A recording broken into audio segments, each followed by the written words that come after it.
আজকাল তো সবাই কই মিট মসলা দিয়ে সব রান্না বান্না করে। দেখো আজকালের দিনে কিন্তু আগের দিনে যে মা কাকিমারা ঠাকুমারা যে রান্না করতো সেই রান্নার কিন্তু একটা ব্যাপারই আলাদা ছিল। সেই রান্নাই আমি আজকে নিয়ে চলে আসছি পাবদা মাছ ডালের বড়ি আর আলু দিয়ে। খুবই টেস্টি হয়। চলো তাহলে বানানো যাক। প্রথমে পাবদা মাছগুলোকে ভালো করে ধুয়ে হলুদ নুন মাখিয়ে একটা একটা করে মাছ ভেজে নিতে হবে। ভাজা হয়ে গেলে তারপরে আর পাবদা মাছগুলি যদি বড় থাকে তো মাঝখানে কেটে নিলে ভাজতে সুবিধা হবে। আমার বড় ছিল আমি কেটে নিয়েছি। তারপরে পেঁয়াজ রসুন আদা লঙ্কা টমেটো একটা পেস্ট করে নিতে হবে। আদাটা স্কিপ হয়ে গেছে।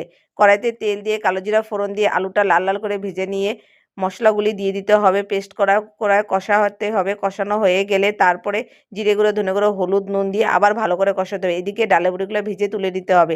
কষানো হয়ে গেলে জল দিয়ে দিতে হবে। জল দিয়ে জল ফুটে গেলে মাছগুলি দিয়ে দিতে হবে। মাছগুলি দিয়ে আবার ১০-১৫ মিনিট ফুটানোর পরে ডালের বড়ি ধনেপাতা কাঁচা লঙ্কা দিয়ে গরম গরম ভাতের সাথে খাও। দেখো এই রান্নাটা খাওয়ার পরে মনে হয় যে আমি আরও ১০ বছর আগে চলে গেছি।